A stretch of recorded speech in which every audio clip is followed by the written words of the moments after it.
सूरज की पहली किरण जैसे ही गांव के तालाब के पानी पर पड़ती तो उसकी लहरें सोने की तरह चमक उठतीं।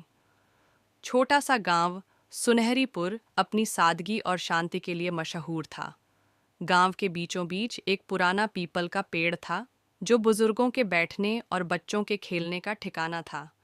गांव में हर कोई जानता था कि रामू किसान सबसे ईमानदार और मेहनती इंसान है। ही ख्वाहिश थी गांव के बच्चों को शिक्षा का उजाला देना। गांव में एक भी स्कूल नहीं था और बच्चे दूर के शहर जाकर पढ़ने में असमर्थ थे। रामू ने ठान लिया था कि वह गांव में स्कूल बनवाएगा। रामू के पास बहुत अधिक पैसे नहीं थे, लेकिन उसका हौसला बुलंद था।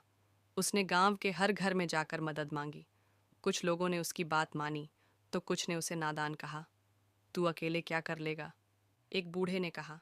लेकिन रामू मुस्कुराया और बोला, अकेला नहीं, आप सबका साथ चाहिए। रामू ने अपनी जमीन का एक हिस्सा स्कूल के लिए दान कर दिया। गांव के युवा और महिलाएं भी अब उसका साथ देने लगीं। किसी ने ईंट दी, किसी ने लकड़ी। धीरे धीरे स्कूल का निर्माण शुरू हुआ। दिन रात की मेहनत के बाद आखिरकार स्कूल बनकर तैयार हो गया। स्कूल का उद्घाटन गांव की सबसे बुजुर्ग महिला के हाथों हुआ। रामू की आंखों में खुशी के आंसू थे। गांव के बच्चों ने जब पहली बार किताबें हाथ में लीं तो उनकी आंखों में सपने झलकने लगे। गांव का माहौल बदलने लगा। अब सुनहरीपुर के बच्चे पढ़ाई में आगे बढ़ने लगे। कुछ समय बाद गांव से कई डॉक्टर, इंजीनियर और शिक्षक निकलने लगे। रामू के सपने ने न केवल बच्चों का भविष्य बदला, बल्कि पूरे गांव को प्रगति के रास्ते पर ला दिया।